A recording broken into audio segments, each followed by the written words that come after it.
Hey everyone, this is Daniel, And I'm Jun. and we are Korean. American. You can listen in your head, right? Dun, dun, That's dun, what dun, everyone dun, says. dun, Exactly. dun, Okay. dun, dun. Anyways, today we have a very special guest. Yes. Um, June, why don't you do the intro? yeah, we worked really hard on getting this guest on our show today. Actually, he's my friend. He goes by Wizard, Hi, Wizard. Hey. 안녕하세요. 안녕하세요. and yeah, we're gonna talk about gaming today. And, Gaming and esports. Yeah, and this guy is a professional in gaming, but I'll let Wizard do his own intro. Yeah, Wizard, why don't you give us a brief intro? A brief intro. Well, okay. take yeah. as long as you like. But Right. please include your gaming resume at least. Yeah. Yeah, so I go by Wizard Hyeong in the gaming industry. And from 2016, I started working in the professional gaming scene in Overwatch. So I started working as a professional Overwatch coach. And I've been working with many, like one of the best players in the world in Overwatch. And I worked in one of the most prestigious gaming companies like Genji and like New Excelsior, and won a couple championships, state Wow. championships, and then did like a couple regular season number one. So I did pretty well.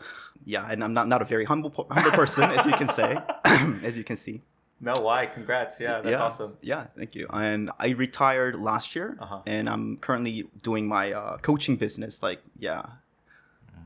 Wait, so that was your resume as a coach of the team, right? Yeah. Okay, how about your personal gaming resume? Because I know you Ooh. have some accolades there as well. Yeah. So I think I was gamer at since 6 years old or something like that. 6 years? Yeah. Okay. What was the first game that you can remember playing as a 6-year-old? I think it was like Lion King, like a CD game that Ah. when you buy a computer, you get it for like free. I played And those too. yeah, that'd be like 24 years ago or something like Uh-huh. that. 24 And years ago. Tarzan, I remember like there was like this Tarzan back in my days, Yeah. like was pretty popular. And then I think the first online game that I played was probably Starcraft. StarCraft Yeah. 1. Yeah, Starcraft Okay. 1. And Interesting. and I played a lot of like the user maps, like which is like the custom game map, like not like just the regular 1v1 StarCraft. Yeah. And then I played like all the Googlur games, which is kind of like the Explain what Kungnur is to Daniel. Yeah, I don't know. yeah, so the Googlur is like the national rule, I guess, is the direct translation, Uh-huh. but it's like the most popular game at the moment, at the time. And it's something that, like, if you go to like a school, like a middle school, like high school, a lot of like, I'd say like 70% of the male students, like boys, would be playing that Yeah. game. So that's like the Googlur game. Okay. Yeah. But So it's not only applied to gaming though. It's everything Kungnur. I think this is a very interesting term that we should cover Okay. at some point, or maybe now, because like like how Koreans are so homogenous in their culture. Yeah. So there's always a thing that everyone has to do for something, Like the current whatever. Yeah. Game, sport, Exactly. fashion. but they call it rule. Like the Oh, rule in oh, rule, it means the like rule.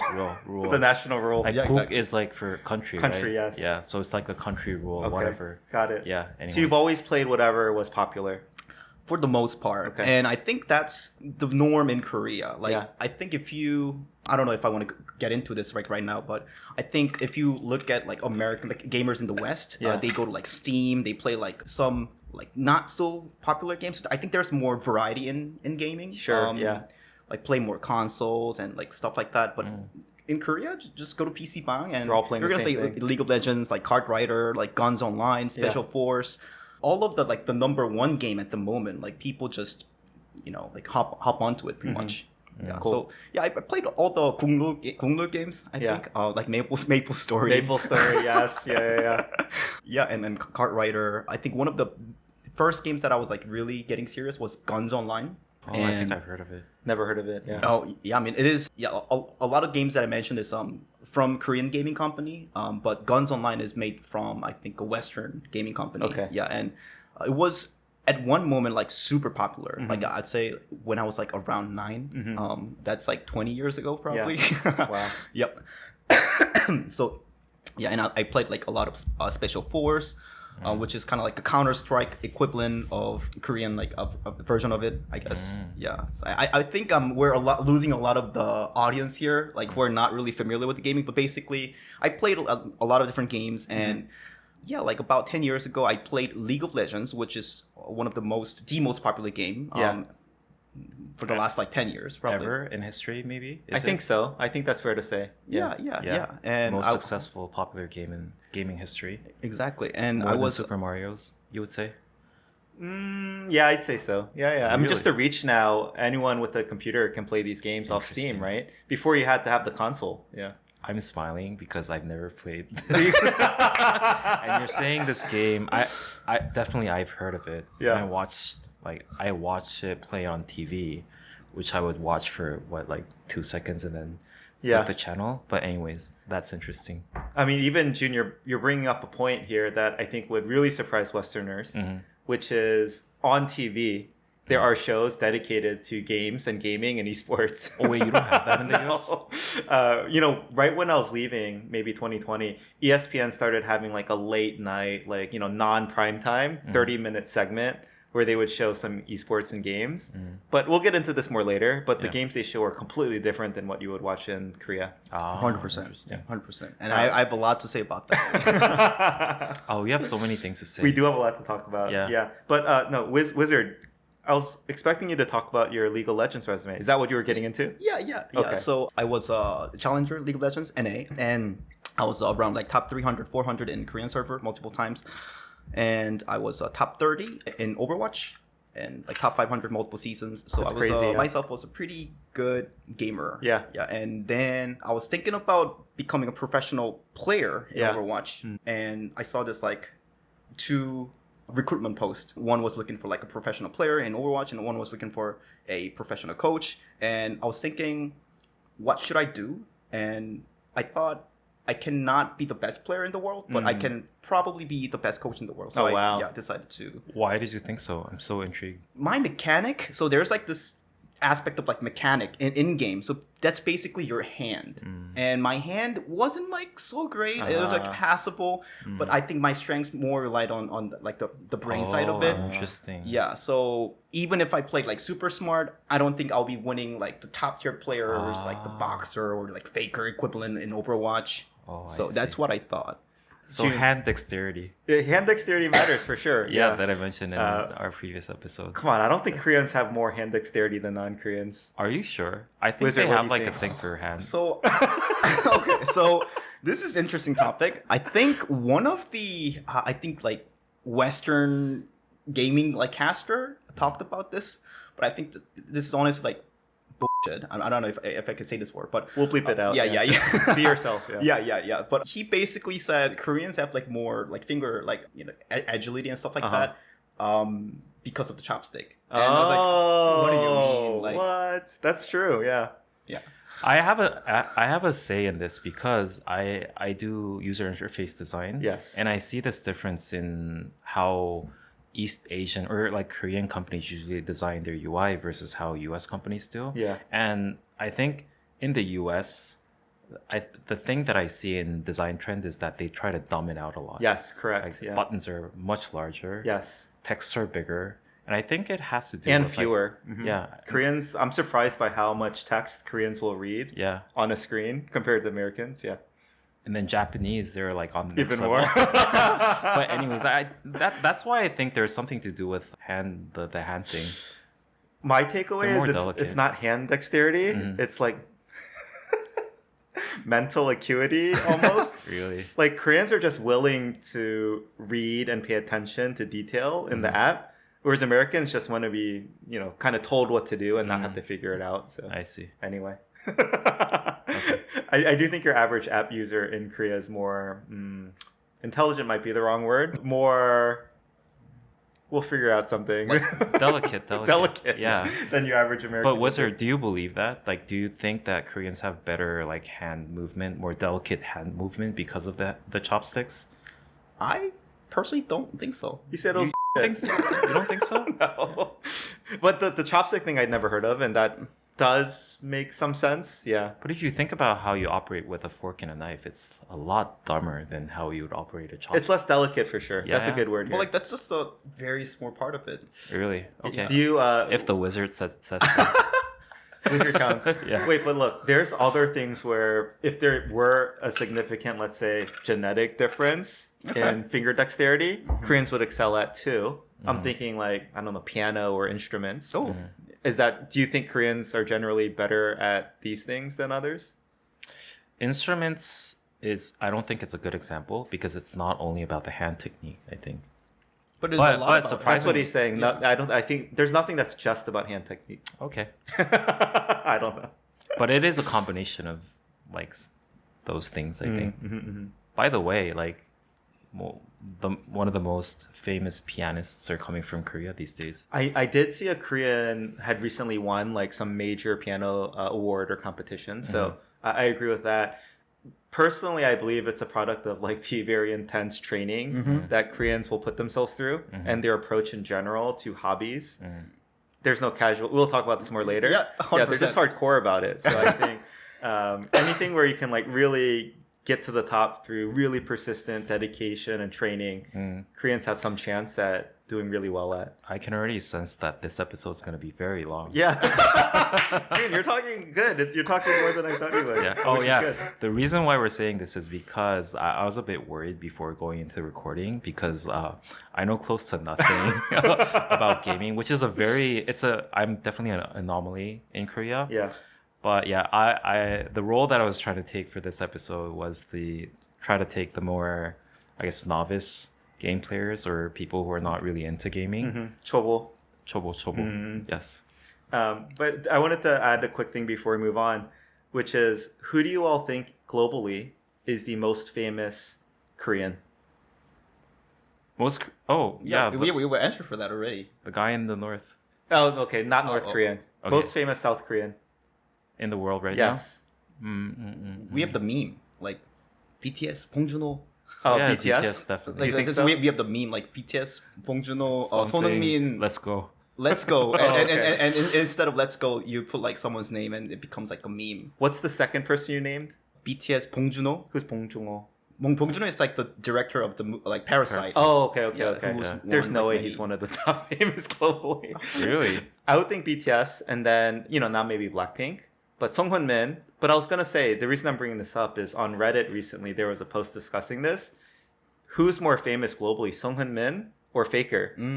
And it seemed pretty close. I think the consensus was soccer is bigger globally or football. So Song Min probably is. But at least in Asia, probably Faker's more popular than Song Min. Yeah. And depending on the generation, like Yeah. if it's a like much younger generation, it might be more. Yeah. Yeah. So anyway, I wanted to bring this up because we were talking a little bit about, I don't know, like seeing esports on TV. You were shocked that doesn't exist in the West, right? Yeah. I was shocked You were surprised. Yeah. because it's like even me who doesn't. I actually never watch gaming TV, but it's like always in. It's always TV, on. Yeah, and it's such an integral part of Korean, entertainment culture. Yeah. Agreed. Yeah, At this so point, yeah. there's like a couple TV channels in Korea, like I think starting all the way from like 20 years ago ish. Like one is like OGN, On Game Net, I think it's the full name, and the MBC Gaming. So MBC is like one of the national broadcast like service, and they do have a gaming service channel even like 20 years ago. And I think when I talked to one of my like gaming buddies in the United States, they basically told me that they didn't have anything like that in the United States, and the closest thing would be the MLG. MLG was like the event channel for a lot of the online tournaments, and that did a lot of like Starcraft 2 tournaments and stuff like that. And that's like if you think about Starcraft 2, that's like almost like 10-15 years ago. So yeah, More, I want to say StarCraft 2 was 2008, 2009. Hold on, let's look it up. Oh, yeah, 2010. Yeah. 2010. yeah. Wizard, do you want to know my gaming history? Yeah.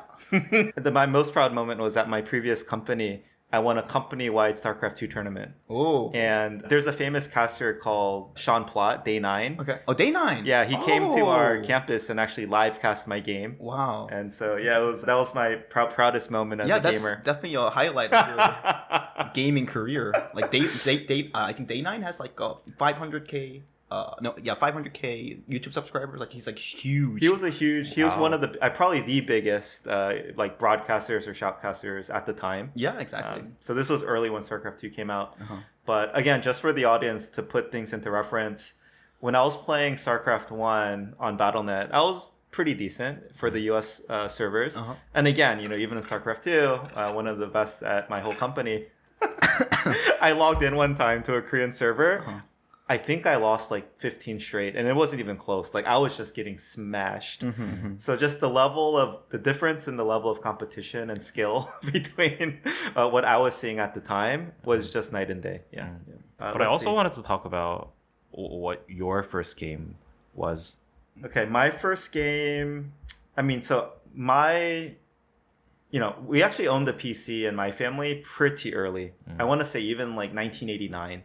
1989. And these were expensive and these were slow. And I remember we had it was like I forgot what it was called. Anyway, it didn't even run Windows. It was some other OS that it was running. And I think it was Carmen San Diego or something. Like we had the 5 1/4 disc floppy disks. You would have to load in and play. At school, I remember we had the old Apple, 2G computers. It was Number Munchers and like, oh my gosh, Oregon Trail. Yeah, so these were the earliest games. But I remember, I think, I very distinctly remember the first time I was at my friend's house, HY. He had gotten StarCraft 1, and we were playing the campaign on his computer after finishing some school project. I was waiting for my parents to come pick me up. And yeah, that was the first time I remember watching StarCraft 1 and playing it. Very vividly, I remember that. And yeah, that was my first gaming experience on the PC. Do you know this game called The Persian Prince? Yeah, Prince of Persia. Prince of Persia. I used to play that too. Okay. You're a filthy casual, Jun. There's no competitive Prince of Persia league as far as I'm aware. But, okay. Wizard, I want to transition back before we move on.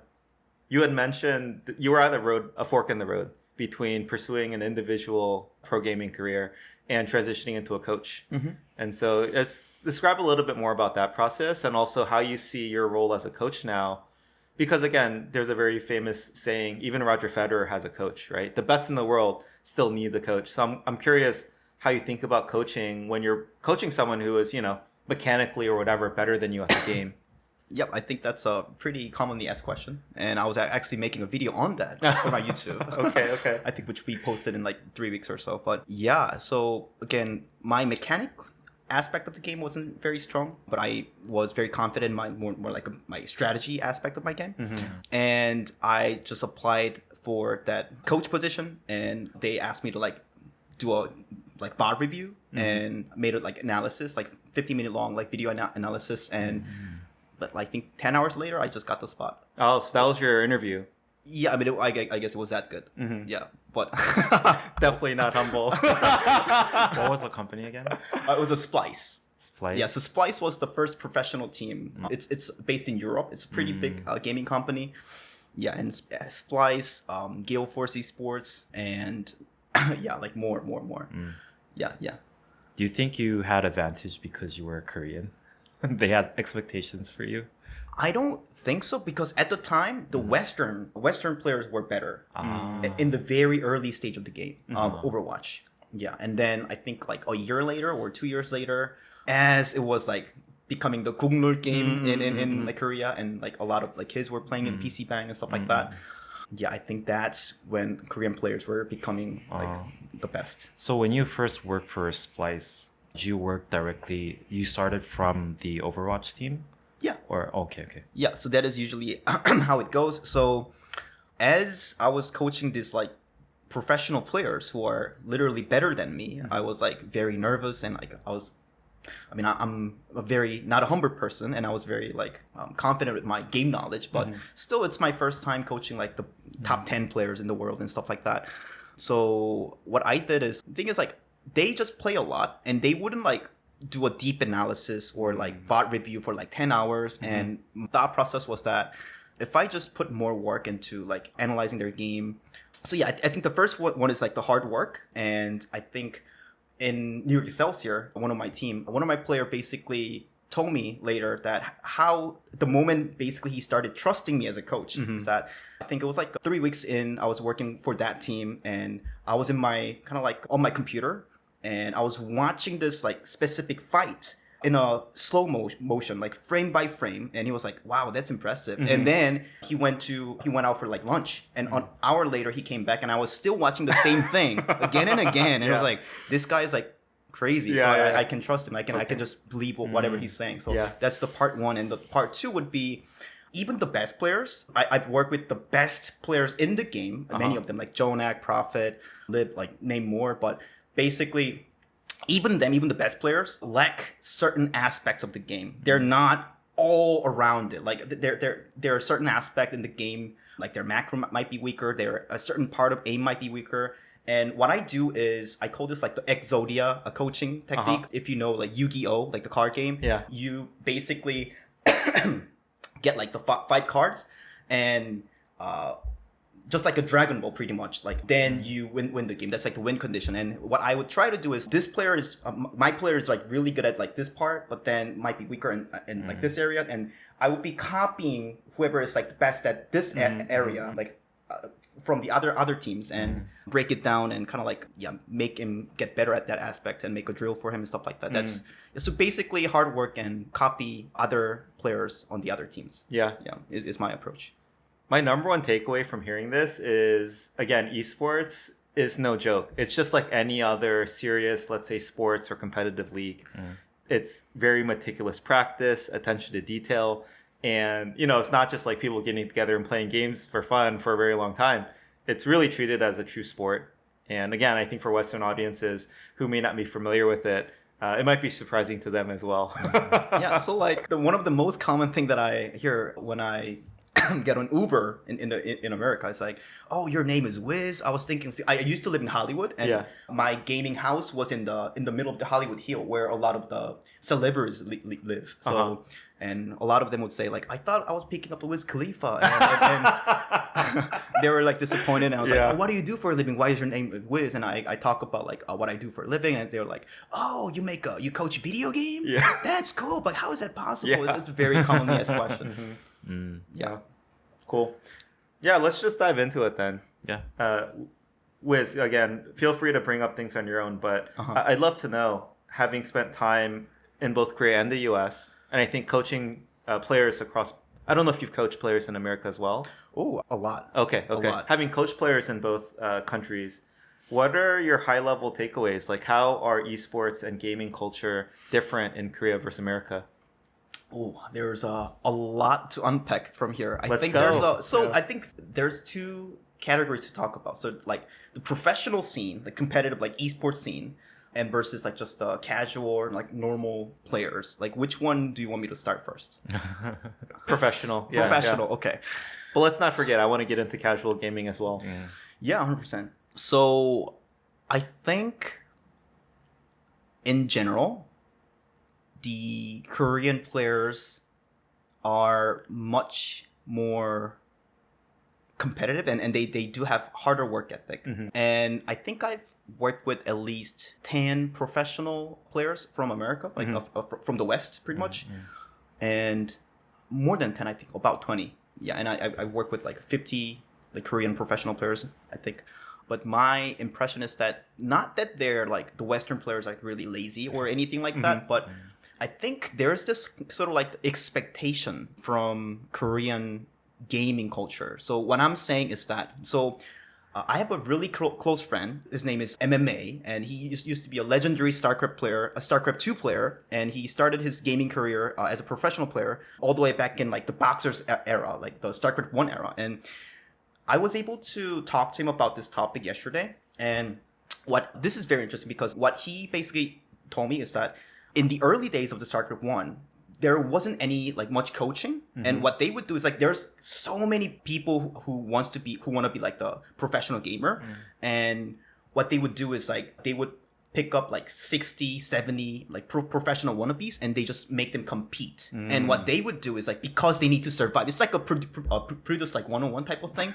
It makes sense. Like the survival like reality TV show type thing. Hunger Games. Yeah, exactly. And basically they are practicing like 15 hours a day. Wow. Okay. Not even kidding. That's crazy. Yeah. And if they don't make it, they are just cut for and they don't get anything. Yeah, so it's just that's kind of the expectation, because if you don't match that level of like work ethic, you're gonna lose everything. Yeah. I think from there it started to kind of like create this high expectation, whereas back in the days there wasn't really like esports in America, like and in the Europe as well.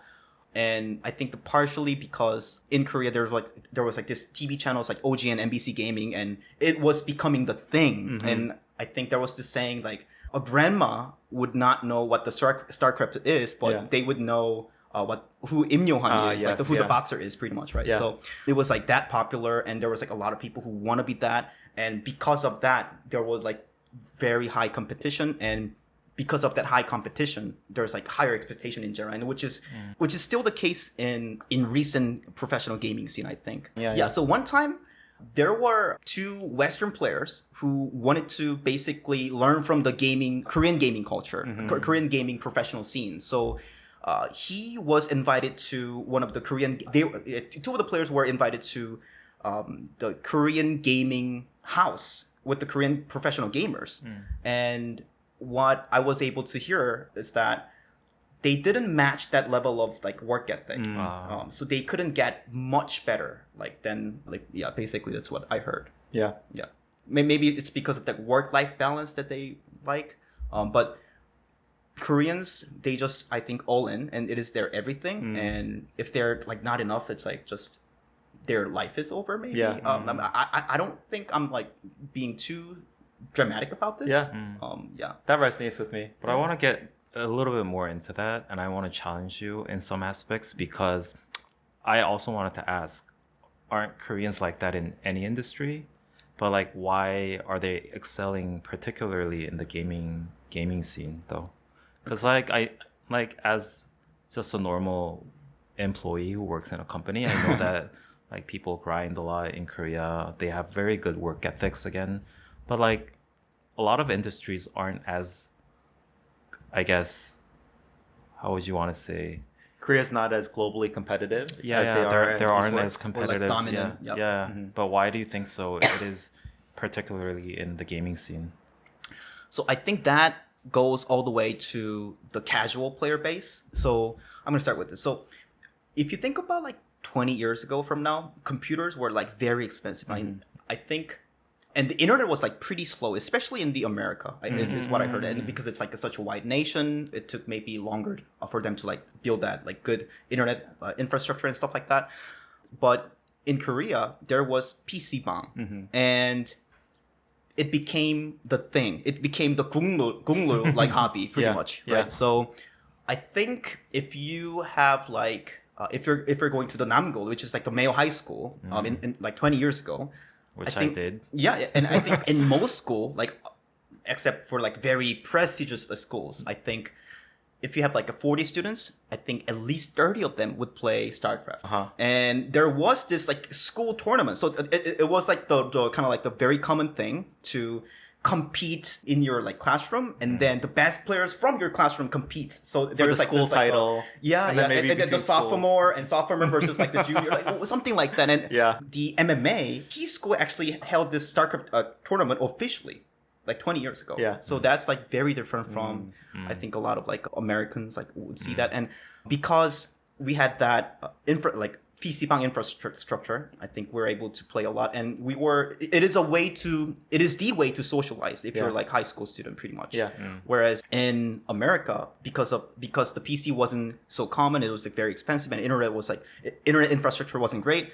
It was more common to just play Nintendo or like play PlayStation or like Xbox and stuff like that, console gaming. And the nature of console gaming is more just casual, I think, in a lot of cases. I mean, I think there are some competitive console games, but it is more about kind of like playing with your friend who are in your house together rather than playing like an online game, like who is from like Arizona or whatever. So I think the competitive pool, you're maybe playing against like 100 people at max with your PlayStation, whereas like if you play StarCraft, there's like hundreds of thousands of people, competitors against you. And by that nature. And I think one of the things is that Korean people are just generally more competitive. Like that is I Yeah. think our school system. Yeah. Being honest with you, Yeah. and if you are. Yeah.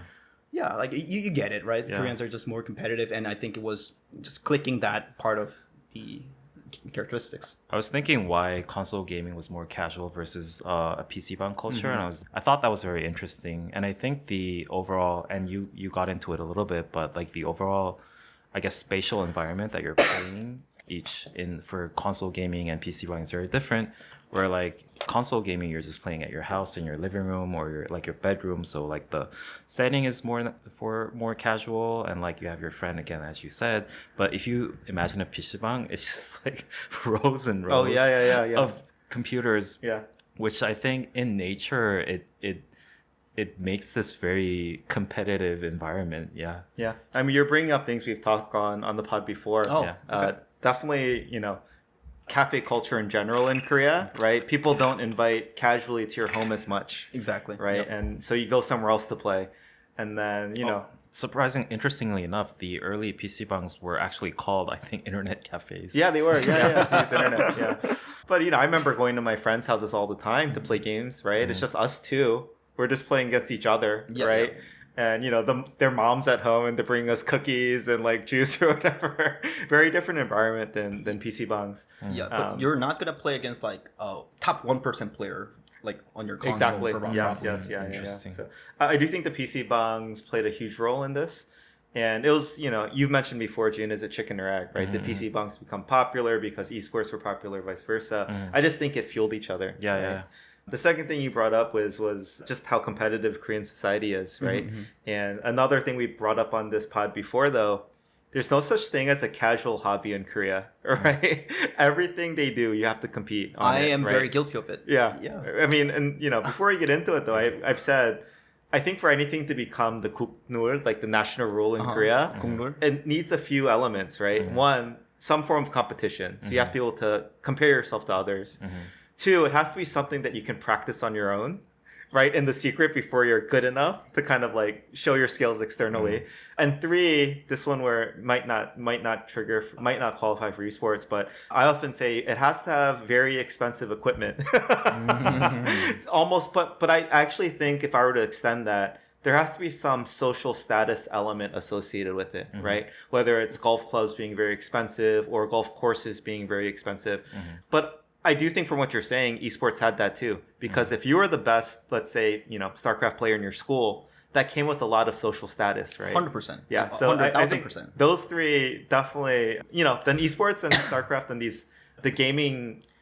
esports then in Korea, I think definitely qualifies under these three roles. Yeah. I Yeah. think it's also a very good vehicle for the nerds to rise to fame. Why didn't you do that? Why didn't you do Maybe that? I wasn't Nerdy enough. I don't know. Yeah, go ahead.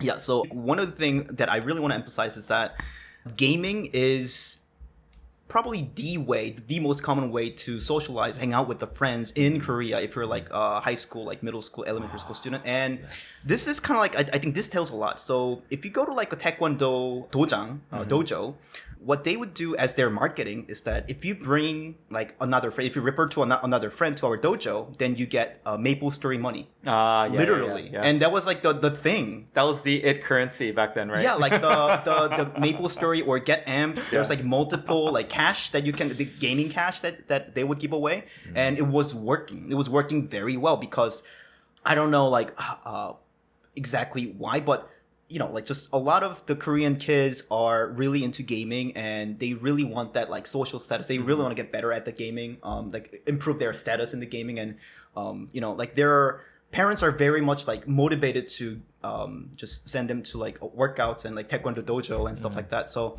I think it really shows that how kind of like the gaming is fundamentally a way to socialize and Yeah. like I remember back when I was in high school, even I never was into games, and I mean I was for console gaming a little bit, but I was never into computer games, and I still am not. But now that you say it, I remember that I had to go to PC bangs to socialize with my friends. Yeah. And I played, this game called Fortress? oh 포트리스 No, don't know. I think it's a Korean game, right?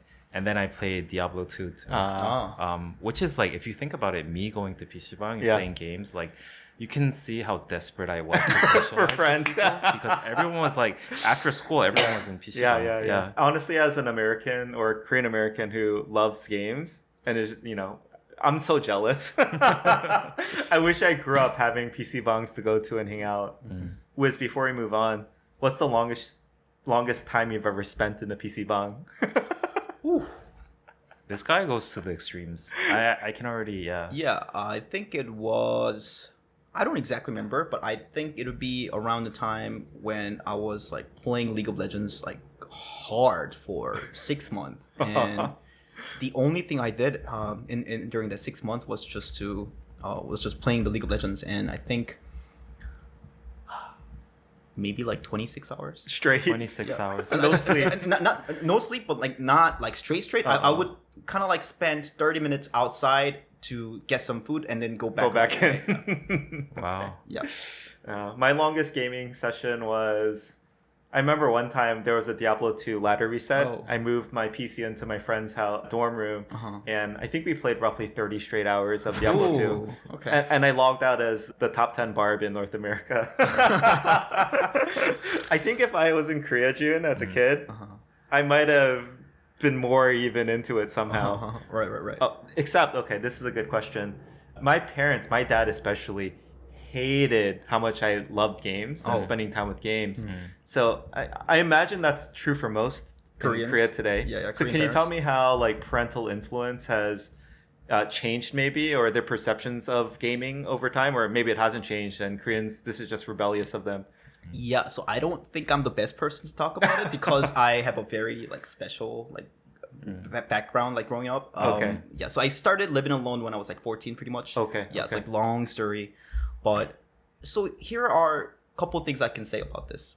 So there's this gaming academies in Korea. Like so Hagwons. yeah, Yeah. hagwons. So just like you're learning like piano, like whatever, like parents send their kids to, like for them to learn the gaming, and they spend like $400 or like $1,000 a month. Wow. Yeah, for that. And some of them really want to become like a professional gamer. Yeah, so I think parents do see the value in becoming like the professional gamer, and parents, if it's more than a hobby, I think not in general, like some of them, like Sure. maybe like 5% of them, like 3% of the parents, like I know it's not a very rare case. I know it's not a very common case, but Not that rare either that they'll really support their kids in this. I mean, those are the parents that I interact with personally. Yeah, I mean, I'm not interacting with like a lot of the parents who are against the gaming, probably, like so.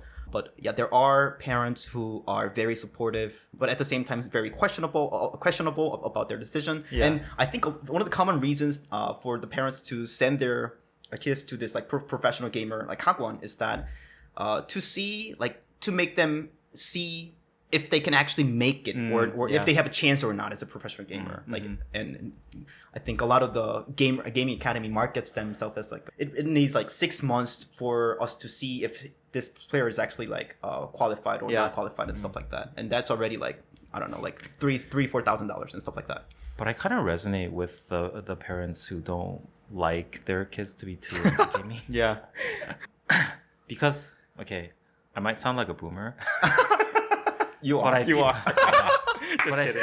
but I feel like if you're really into physical sports, right? Yeah. You gain like the strength and health that would benefit you fundamentally. Oh, even if your professional sports career doesn't work out, it's still good for you. Exactly. Okay. But if you're like really into games and it's just like you see it as a hobby that you're really invested in and you're spending like 30 hours straight in your dorm room, Yeah. it doesn't look very healthy.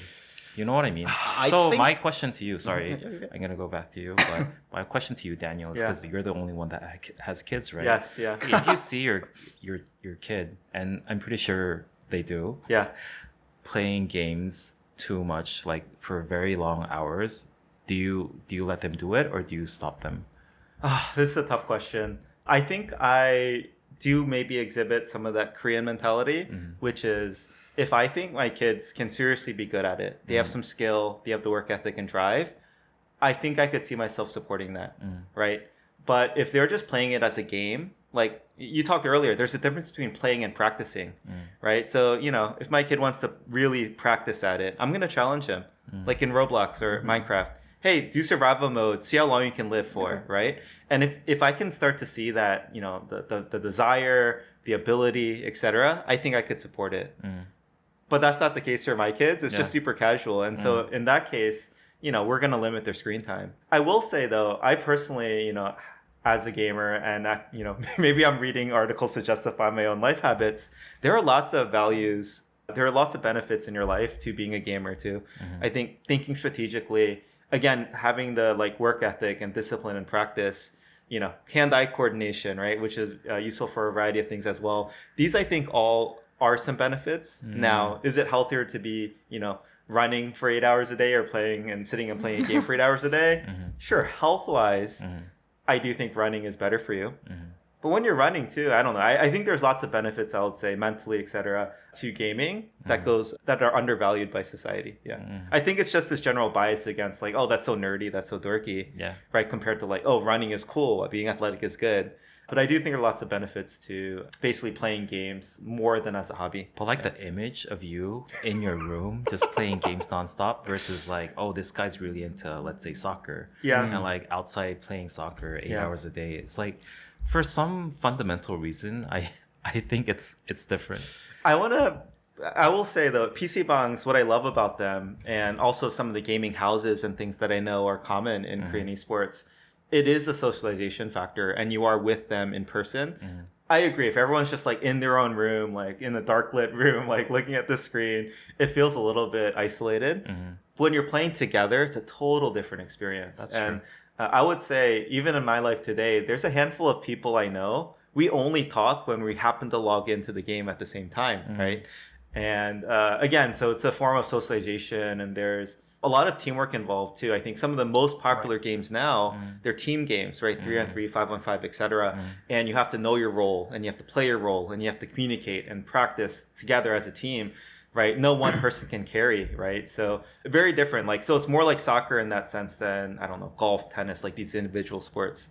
So anyway, sorry, Wiz, you're the expert, but would love your thoughts on this too. Yeah, I think two biggest values that I learned from the game is, I think first is the problem solving. And the fun aspect for me when I play the game is actually the problem solving. Like, I don't really care about winning and losing. It is more about like, oh, I was struggling with this part of the game, and now I'm playing much better against like this like monster or whatnot. That's when I feel the dopamine. And this, I think this really helped me. And one more thing I'd say is seeing the results when you put in the effort, I think is a very good like mental habit for you. Because sometimes I think as a kid, it's very important for you to know that when you put in the work again and again, like sometimes you might fail, because your initial try might fail, but like sometimes you work on it like again and again, then you can eventually problem solve, and you can visibly see that in rank. It's just like how you would study like Sunan, for example. Yeah, I think there's like many ways to go about it, like whether you are studying Sunan or whether you are playing game like very seriously. I think it's fundamentally the same thing. For me, I mean, which would make a like big difference in like financial status and all that, but like it's fundamentally the same thing, I think, because it's about putting the effort. And I mean, if you play super casually, there wouldn't be much of that, to be honest with you. But for people like me, I just really do enjoy like myself putting this much, like making a theory and like making a like just trial and error, and when it works out, I feel like very happy.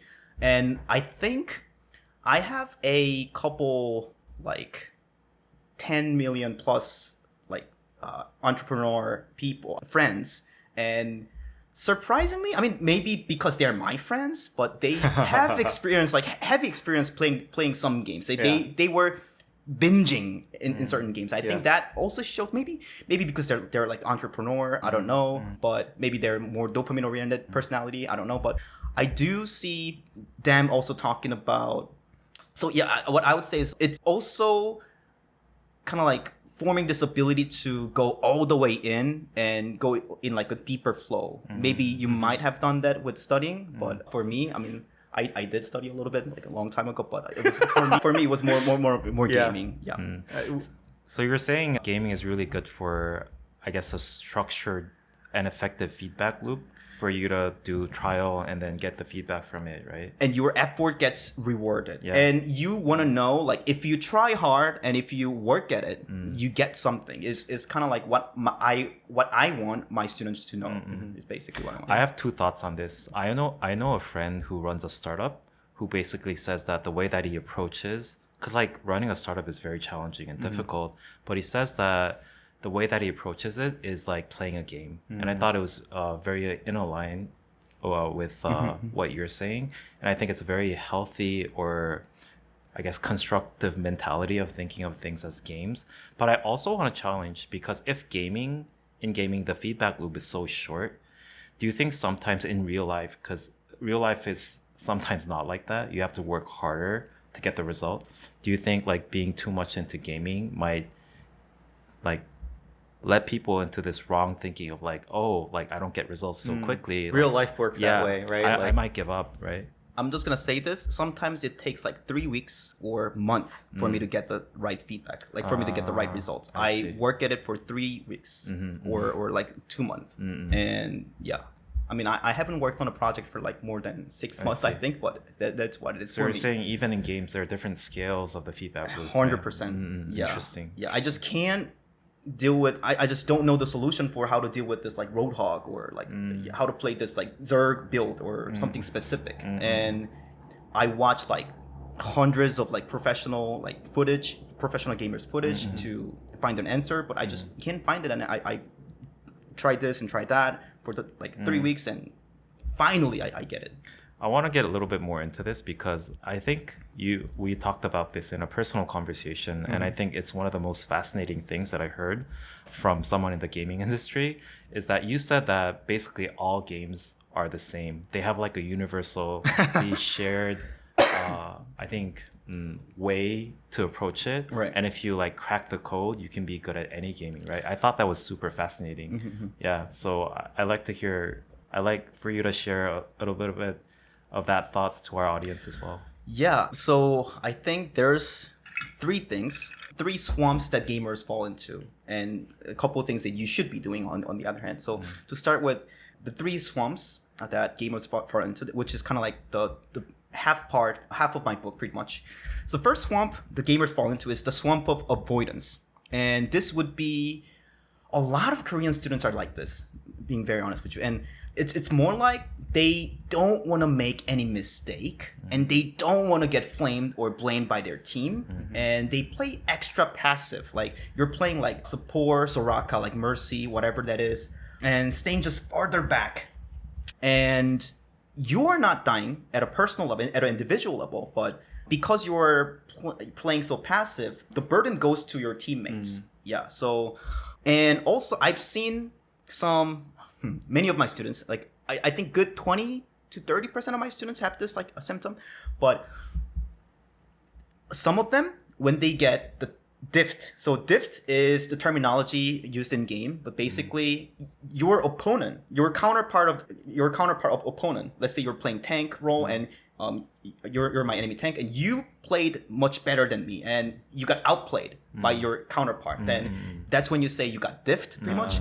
And you can say like jungle diff, like mid diff, AD carry diff, whatever like that. And so I was in the middle of the live coaching session. So this player was screen sharing their screen, and they was playing live, and I was giving the live feedback. And this player got diffed and started shaking their hands and started sobbing and actually crying, and then saying like, I can't, literally, and couldn't play anymore. And that was a Korean player, right? Ooh, that was not a Korean player. That was not a Korean player. Yeah. And I just 4 days ago, I like I said, there was this player who, whenever he underperforms hard, he just gets super angry and gets extremely sorry for his teammate because he thought he was the burden for the team. Like he has this mentality, which is very common mentality in like I think Japan and Korea.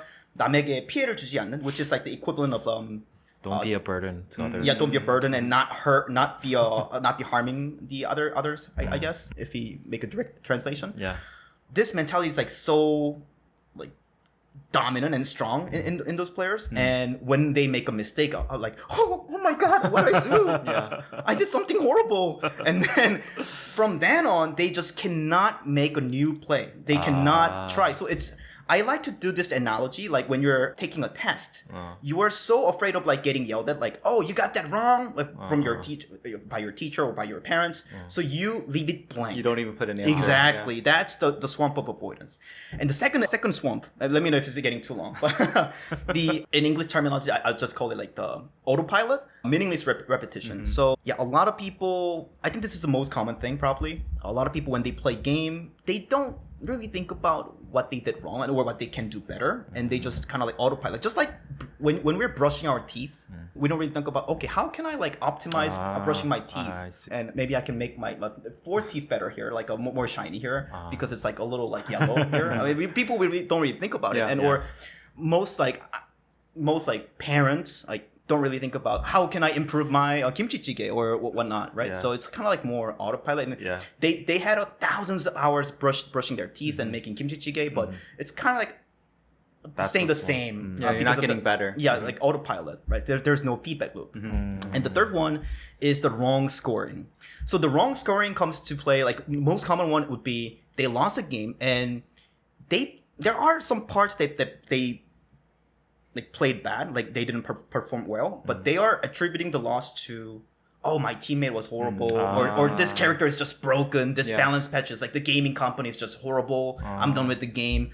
Or other thing is like this player has a really good mechanic, like hand, and he's actually very not smart, but he's attributing the loss to his hands. Oh, if I just hit the shot, and and because the way their brain works is that they're really focused and tunneled on their like mechanic. That is the only thing they think about. So they're like the other aspect, like positioning, like the macro side of the game isn't really improving. So that's another common thing of like wrong scoring.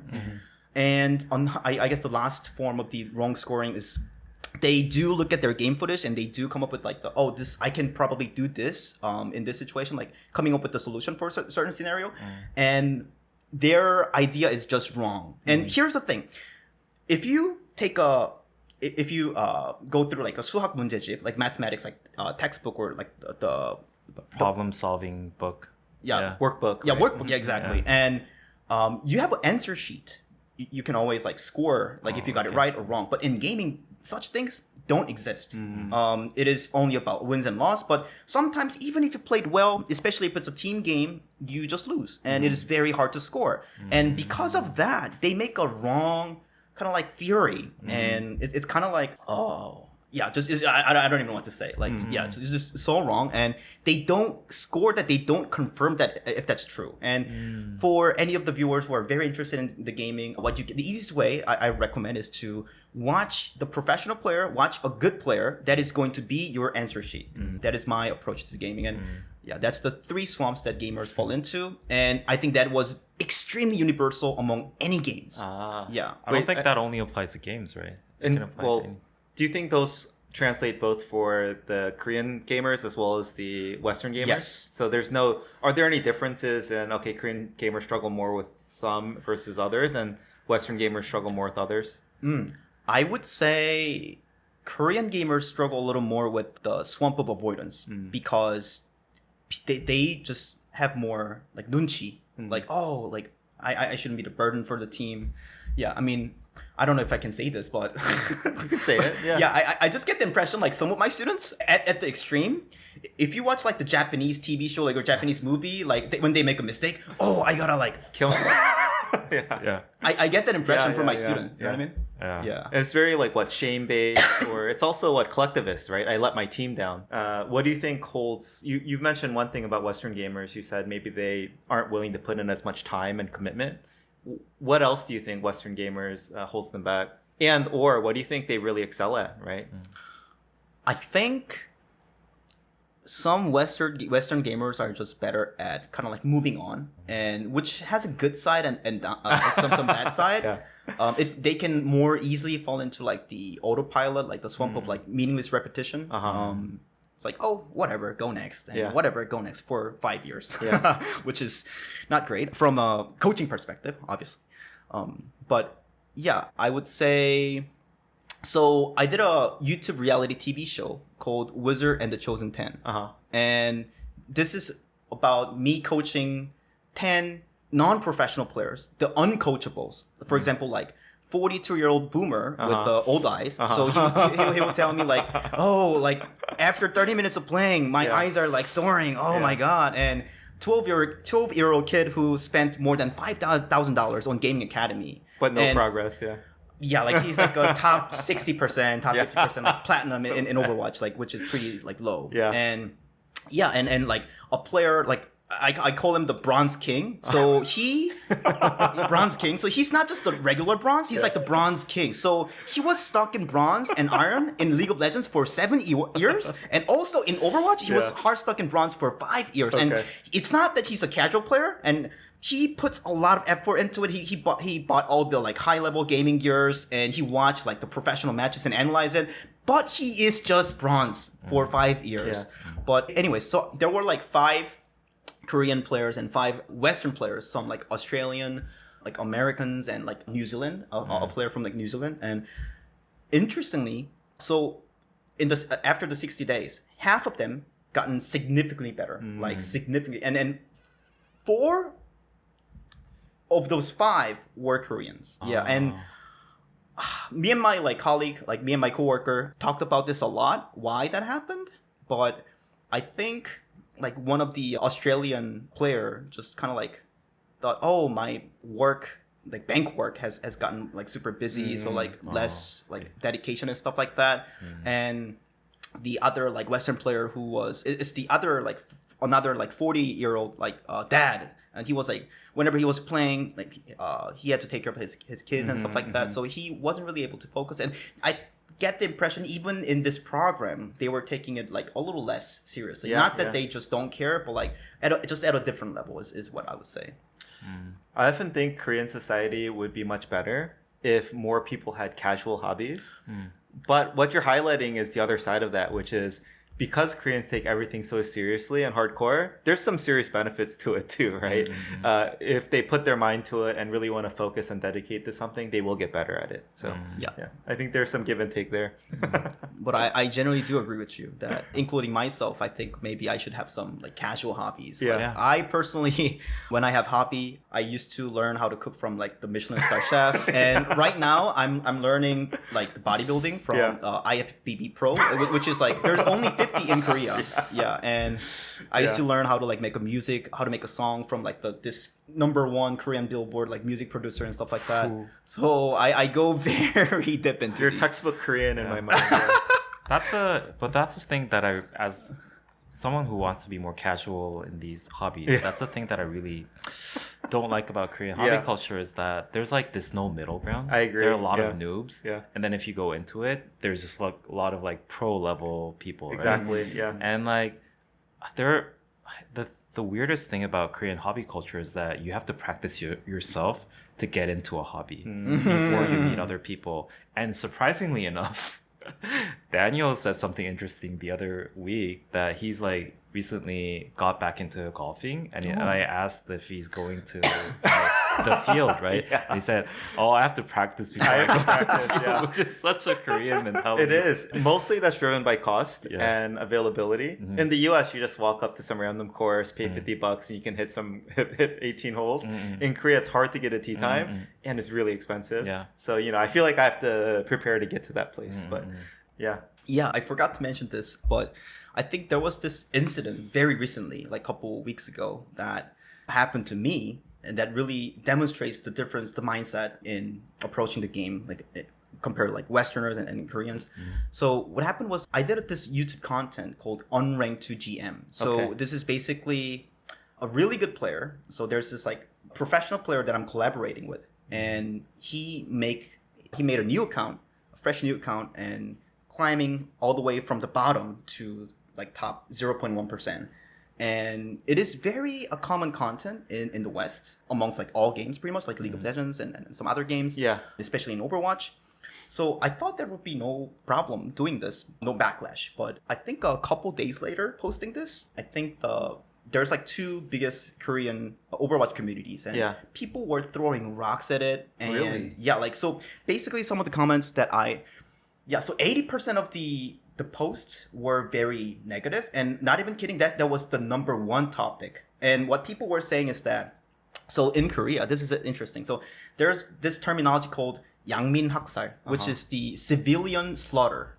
Ah, okay, So okay. basically, they're saying this godly like knight or godly like better player Yeah. is slaughtering the civilians who are very Yeah. innocent from their perspective. And this is a very universal, common gaming terminology in Korea, actually. In the US, is this called smurfing? Yeah, It's common. Yeah. It's There's no backlash over it in the West. Yeah. There are some. Oh, are there? There are some, but it's not as common. It maybe like some people just kind of like, oh, that's maybe not cool. Maybe like 3 out of 10 severeness, but Yeah. in Korea that's like 9 out of 10. Huh. Like I didn't actually know about this too much because Yeah. I don't really go to like those communities and stuff like that. But people were calling me like, oh, be a human first. You have no morality Wow. before coaching Overwatch, and you call yourself like professionals. You're f***ed up. You know, Yeah. like there was like a lot of like hard backlash. Yeah.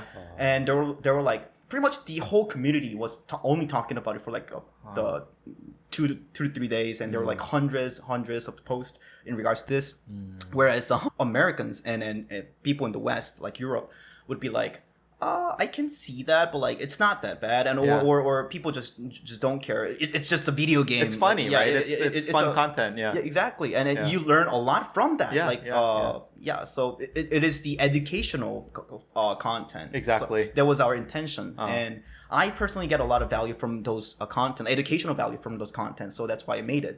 But there was like night and day, like a huge difference in reaction when it comes to that. And I was really thinking about why this is happening. But I Yeah. think Korean people obviously take gaming much more seriously, and also people do care more about like the fairness a little more. Yes, They, I wanted to get into Yeah. that. yeah, like they don't want to be in like 손해를 보고 싶지 않다. Like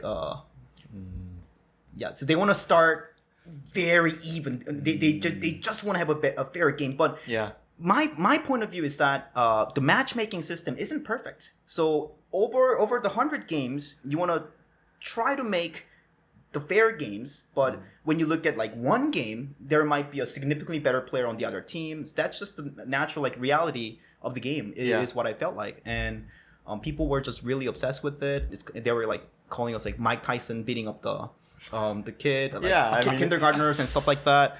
They were like sort of like a physical threatening Wow, yeah. type of thing for me as well.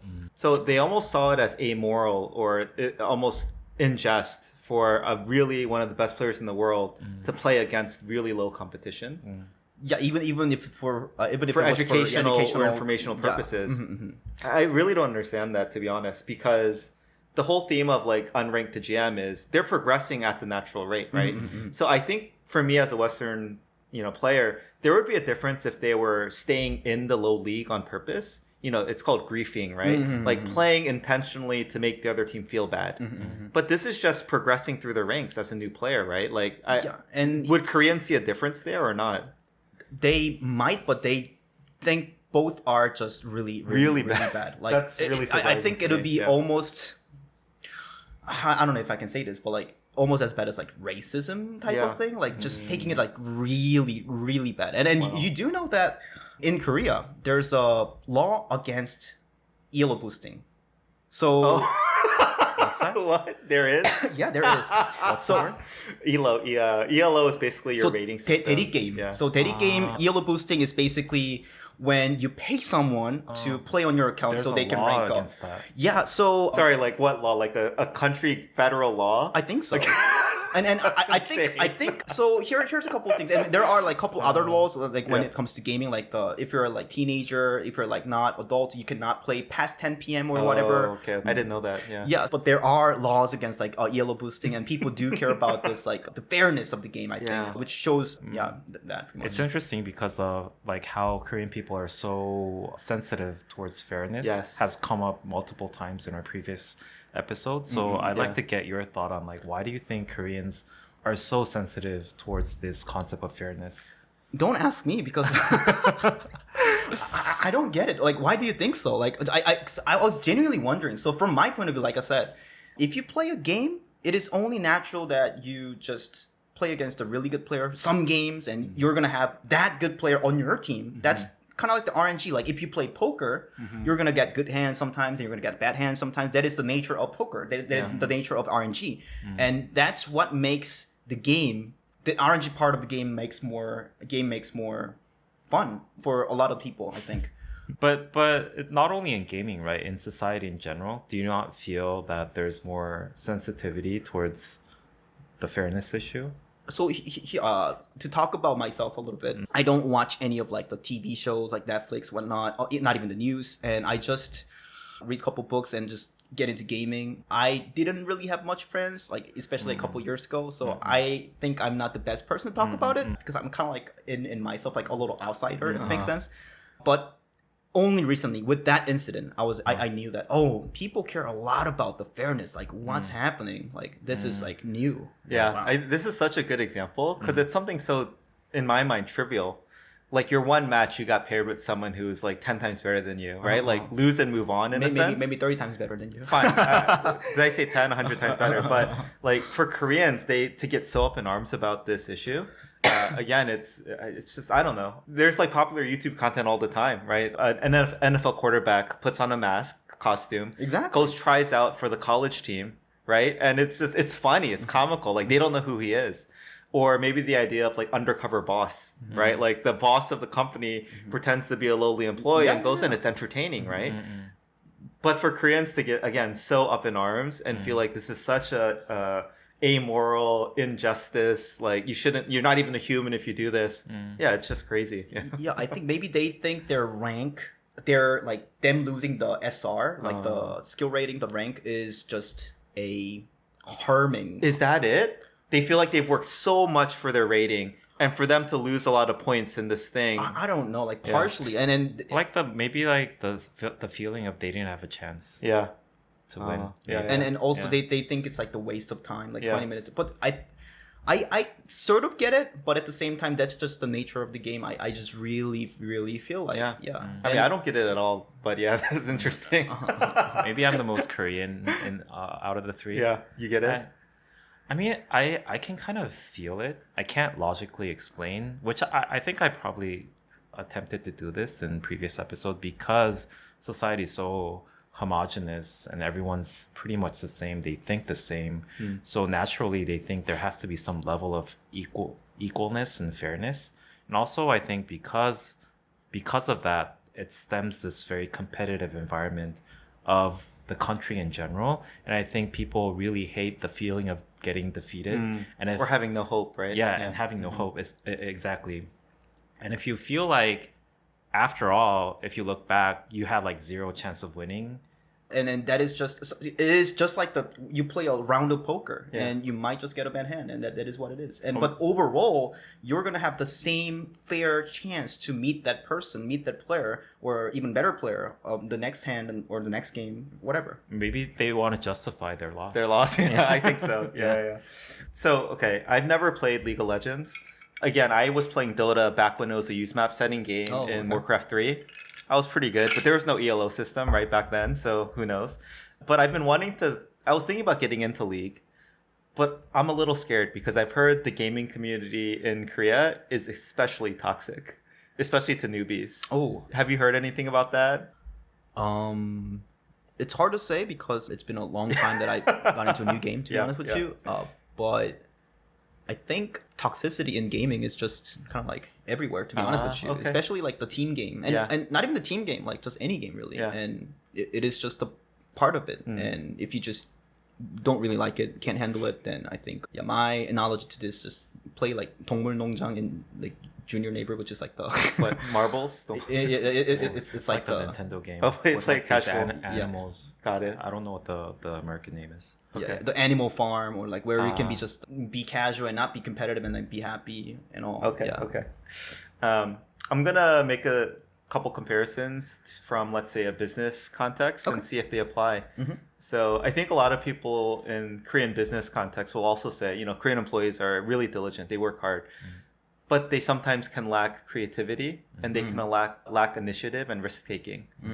Do you think those translate to esports, or do you see Korean gamers, do you think they lack those creativity, risk taking, initiative?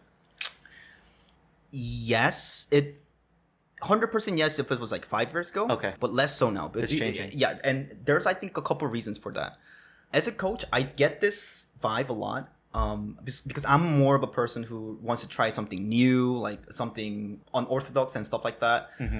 But players, especially Korean players, just hate losing because they didn't play the meta. So to explain what the meta is, so in gaming, there's like constant patches and updates. So like every 3 months, every 2 months, and even sometimes every 2 weeks, the best heroes, the best characters are changing. So that's the meta. Like that's the and It's like balance patch. yeah, balance patch. So sometimes like character A is like the most like strongest, the popular, and character B was popular like 3 months ago. So it's constantly changing.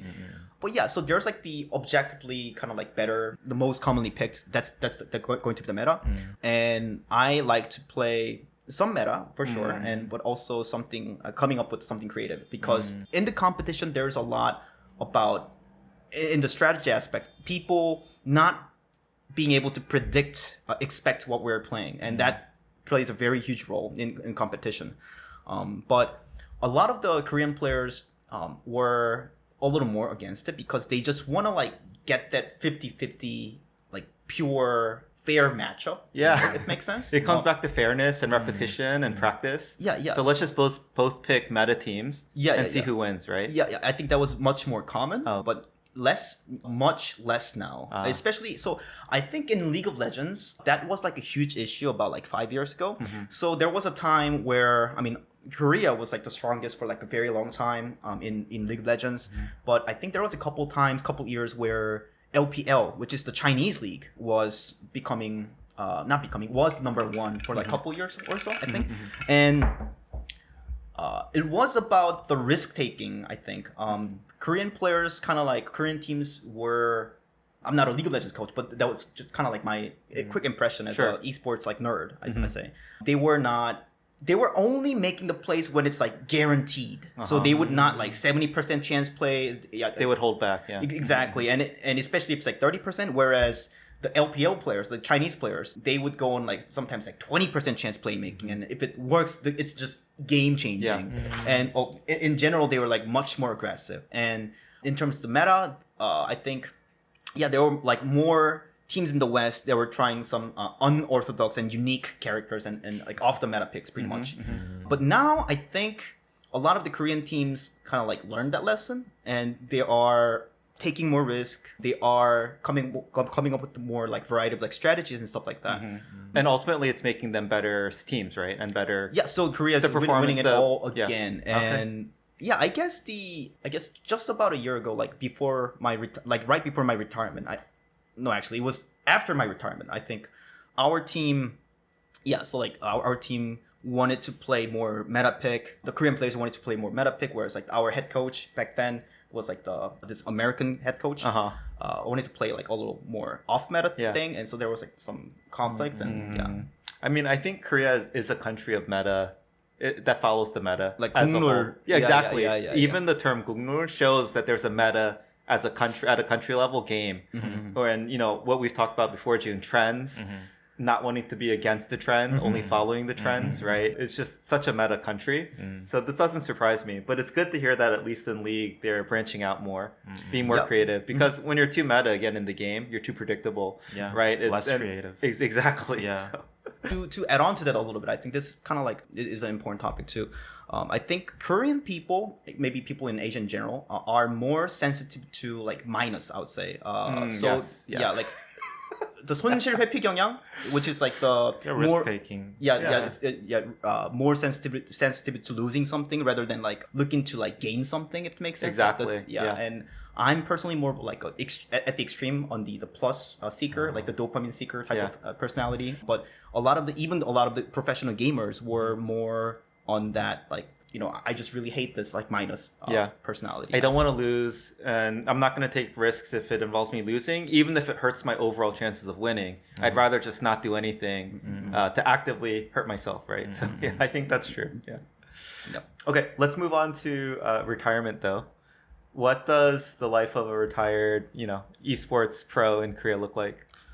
Ooh, I mean, it really depends. Yeah. So I think the most common path is to be a streamer if you were like pretty famous, and like the Hong Jin-ho or Honggu, or like all the famous like professional gamers like Ryu Jae-hong, or you'll find them on the Korean YouTube basically, and that's like the most common thing. And they might start a business, and I think they're like for example, Nara that you mentioned, like Yoon had a like really successful business and become like a 10 millionaire or whatever. I think it's pretty common.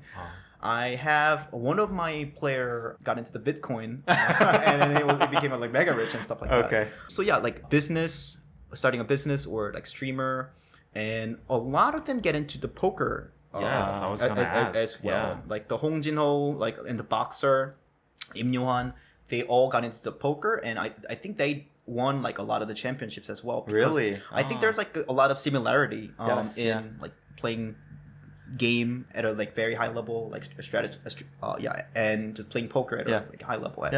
Yeah, and I think those are the most common things. And if the player is like pretty young, let's say, like because a lot of the gamers are retiring at like a very young age, like 22, 23. Because if you think about it, a lot of the lifespan as a professional gamer, a lot of them are like very short, like maybe 1 year, maybe like 3 year. Like players like Faker is just like not very common. Like a professional player or even professional coach working in that industry for like 10 years is just very, very uncommon. I worked for I think 7-8 years, and which is extremely like rare On the longer end of exactly coaching careers. So I think most players and coaches don't do more than like 3 years, I think I'd say. But what about yourself? Like, yeah, what are your plans? What are you doing now that you're retired as a... So I think there's a couple reasons I wanted to retire. I think the biggest thing for me was that, like I said, I like an environment where I put a lot of effort, and depending on the level of effort, I get rewarded. I mean, it's not going to be like directly correlated, translated and stuff like that, but even when I perform really well as a coach, and even my team did well, for example, like my salary wasn't like moving accordingly, because it depends a lot on the economy of the game. Like if my game is like doing well, I can get much more like salary, and if my game is like not doing well, like less viewership in the esports, then I get less money and stuff like that. So I just really didn't like that. Is the first thing, and I personally want to become like mega rich. So I wanted to start a business. And I also lost passion for like professional coaching. It was very tedious. It's almost like I didn't take Sunung, but it's almost like you're studying for Sunung, and for 1 year maybe it's fine. You're doing the Jesu and Samsu like the third year, fourth year, 5 year, and just not having any life besides like Sunung, or like besides that, your profession for 5 years was just I think too much. I just literally had only that for like 5-6 years. So I think that was a major reason I retired. And after retirement, I started a coaching business, and YouTube is my way to like market myself and like reach out to people. So yeah, I'm basically coaching a lot of students are from the West, and some students are from Korea. Yeah, so I make lectures. I want to become like the mega study. Mega study is like the Korean private tutoring, online course. Like Ilta Scandal, what's that? Yeah, it's something like that that. guy, right? It's like the company that he would be signing. Okay. You want to create the number one, I guess, training video online training gaming company in the world. Yeah, like the Coursera equivalent. Nice. Like Awesome. Yeah, and very far from here. Who knows? And you're writing a book, right? Yeah. I'm writing a book which includes the 3 swamps of gamers and stuff like that. Yeah. In Korea, is there a concept of just life coach or career coach? Is that a thing? Because this is a very common thing in the West, but I've never heard of it in Korea. It's not that common. It's not, right? Yeah, because I someone with your resume, and we've talked about how concepts from gaming can translate into real life. Yeah. In the US, you could easily go into just being a life coach or career coach. But in Korea, that doesn't seem as common. I hope it becomes more common in Korea. I think Koreans would benefit a lot from it. Yeah, I mean, I want to be like the Bill Campbell. His nickname is the $1 trillion coach. He used to be the NFL coach, and later he joined like Apple and coached like a bunch of like hundreds of CEOs in the Silicon Valley, including Steve Jobs and CEOs in the Google. And I want to do something like that in the future. Awesome. Yeah. Anything else you wanted to get? Otherwise, I have a bunch of like quick hits I want to record that I might want to add in later. The only thing that I kind of like missed that I was going to talk about is for how the Korean esports became much more competitive. I think the MMA mentioned, the gaming house played a huge role. Yes, let's talk about that, because I think that again would be a very surprising concept to Western listeners. Yeah, And it's similar in like the idol business, right? Yes, exactly, Yeah. exactly. Yeah. So even in the early stage of like the professional gaming scene in Korea, like about like 20 years ago, a lot of teams had the gaming house. So this is like the environment where the only thing that you're doing is just playing the game for 15 hours, 12 hours, and people do get wrist injury because they play so much. Of course, yeah. Yeah. And like I said, I think because that gaming house culture, like environment was so common, people were kind of like expecting, oh, if I just join that professional team, I gotta like work 12 hours, like 15 hours a day. Whereas in the West, there was no such a thing like until much later. Like I think there was like almost like 80 or 10-year gap. I mean, I think there are like very few teams that had that, but I think even if they had the gaming house environment, I think the level of expectation might have been a little different. I would have to talk to some of the NA professional players, like North American professional players who was in that era, but I think that's kind of like the information that I've gotten so far. I've gathered so far. As an American hearing this, my first question is, don't these kids have to go to school? Are they allowed to drop out or get exemptions? Yes. Nowadays, at least in the like last 5 to 10 years, if you just tell your school, they give you like they can kind of like work around it. Okay. Yeah. But I think it's pretty common for a lot of the people, a lot of this pro wannabes to drop out of school. I see. Yeah. And it's almost similar to what I've heard like the Korean athletic track system is, right? From a young age, you're selected, you're going to dedicate your life to trying to make, the national team for the sport, and you don't even go to class, you don't even take your tests, right? You're just like barely passing school and doing that. So it's similar, right? You're just kind of all in on this esports career. Yes. At a young age. Okay. Wiz, what do you see as the current esports and gaming trends in Korea and also the world? So I think one you mentioned that was surprising to me that was that League of Legends is kind of dying off, which is really shocking to me. But yeah, I'd love to hear your thoughts on just the overall trends and where do you think things are going? I mean, I'm not like expert at this topic because I just mostly stick to my games. Sure. But the thing is, like, games come and go. Like, that's just only natural, right? And League of Legends has been there for like at the top for like 10 years, right? And I think it is true that LCS viewers, like LCS is the League of Legends like esports in the North America and in the US, I think, and they are like making a different league recently because of the like viewership reduction and stuff like that.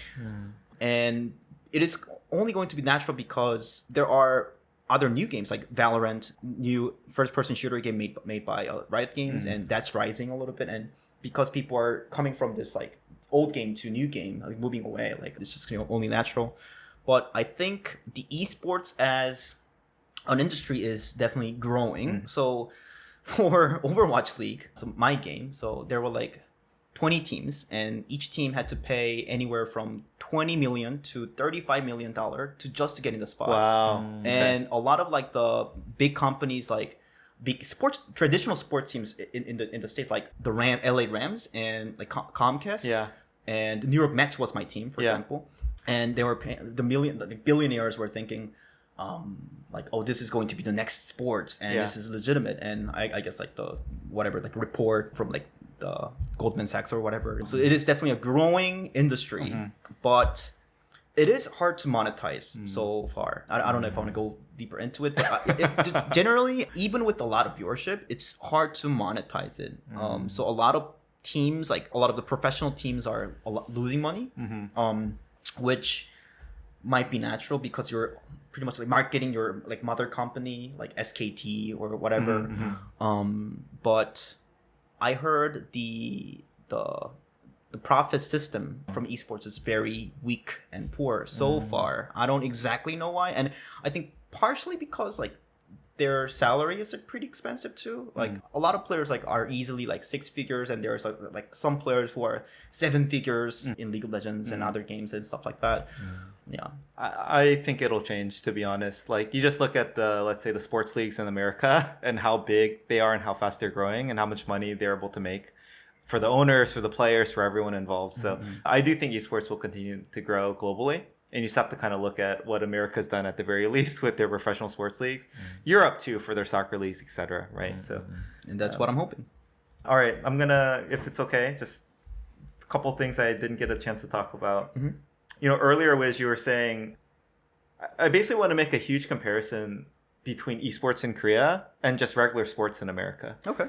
And, you know, the reason why, let's say, Korea has so many successful esports, I guess, athletes or players, is because there's just the culture and infrastructure for it, right? In America, every single park, and there, you know, just hundreds all over. There's basketball courts, there's tennis courts, there's soccer fields. Kids can just go and play sports all the time anywhere. And in Korea, there's PC bangs. You can just go on any given corner anywhere, find a PC bang, and go and play and get better and, you know, just compete that way. And, you know, similarly, like at a young age, there's training facilities and there's coaches and there's a whole, you know, school tournaments, amateur leagues. There's all these leagues for esports in Korea that don't exist in America. But you know what is in America, right? There's youth soccer. There's Pee Wee baseball, right? And so growing up in the US, every single kid basically has a chance to play sports and see, oh, do I have some talent? Do I have some skill? Right. I would say in Korea, at least for the men, let's say, for the boys, it's the same. Probably every boy at some point has a chance to see, oh, do I have some natural ability? Am I good at this, right? It's just not true. And in Korea, like for sports, let's say, most kids never really play sports, right? Because they think, oh, if I'm going to play sports, I have to become an athlete. I have to be all in on it. Whereas in America, everyone just casually plays sports. And if you're good, maybe you have a chance to get ahead. I think that's... So the first part you mentioned is like very true. I think I do this like soccer like in Brazil analogy, which is exactly the same. It's like the most common, and you can just play soccer anywhere. I've never been to Brazil. It's kind of like what I'm expecting it to be, and that's the thing. That's their thing, right? Yes. And like you said, there's like a PC bang like tournament and school tournament, which is just not a thing in America, right? Yeah. And you're gonna be exposed, and you're gonna have a chance to prove that you have a talent in the gaming, right? So I think that part is very right.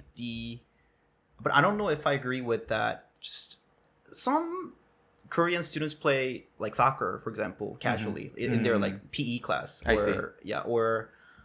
But I'd say them learning like tennis or like some other sports is less common. That is true. But like, so even the sports I'd say is more narrowed down to like the Kunglul sports. Soccer, baseball. Yeah. Or speed skating, archery. It's only the big three, I would say, like soccer, baseball, and basketball. Oh, okay. Even basketball, okay. The other thing I was going to say, though, is if I see someone was a D1, Division 1 college athlete on their resume, that to me shows a lot of things about them, even if of course their athletic abilities play no role in the business world, right? But it's going to show me they're, you know, dedicated, they're disciplined, they know how to manage their time, right? And they're really focused and really, let's say, outcomes driven, right? They're really focused on a high achievement. And same, if I saw you on your, you know, business resume say, you know, top 300 league player in Korea, that's going to mean a lot to me. I want to hire this person, right? No, he is dedicated, he trains, he's disciplined, and he's really outcome oriented, right, and focused. And anyway, that's just furthering the analogy of how I think a lot of Americans think about sports and athletes, and how maybe esports players or athletes in Korea maybe are seen in society, or maybe not. I don't know. Would a Korean business owner translate esports success into like corporate world? No, like for the 99.9% like percent of the business owner, probably not. It Like, hasn't if they're like yet. a younger startup business owner who was into gaming, maybe. Yeah. But, like, Okay. in most cases, not. I wanted to bring up something around casual gaming. So I did not mention this earlier, but my son's been working his way through Zelda Breath of the Wild on Switch. And, you know, at first I was like not really into it, right? But as I've seen him really like get better at the game and really focused, and, you know, recently I forget, there's like 3 guardians. There are 4 guardians. He beat the 3rd one before he beats the big boss Ganon. But he was so proud, and he had such a sense of accomplishment after he beat this third, mini boss or something, Exactly, right? yeah. And it's like seeing him struggle, and then break through. It really is good for him personally, and seeing that, it shows me, hey, this guy's really learning things about life beyond gaming. That's exactly what I meant. And I think, I remember I was playing with him in the beginning, because in my mind as a dad, I was like, oh, core memory, growing up playing Breath of the Wild with my dad, right? But I was bad at this game, but neither of us could do anything about these guardians. Like, we just get one shot, insta killed. But I was watching him, and maybe it's been 2-3 months now, but I was watching him last night playing. He's crushing these guardians. He figured out exactly the tactics and the strategy and how to beat them. And so anyway, it made me really proud. And I think, rather than him playing something more mindless, right? Playing a game that involves strategy and progression. Solving. Exactly. I think for me, it's a better use of his time. Oh, okay. This was another one I wanted to bring up earlier. Was my impression, having seen my son take tennis lessons and other things, is that Koreans are really obsessed, and I would say overly obsessed with mechanics. And for example, tennis, they'll just teach him and have him do forehand with the proper technique for hours and hours and hours. Whereas in America, of course, they talk about mechanics, but they just have you play games and hit and, generally build athleticism, right? Right. And I'm watching some of these, maybe before and after my son's classes in the tennis hagwon. I can tell this person's not in shape, but he's hitting the craziest forehands.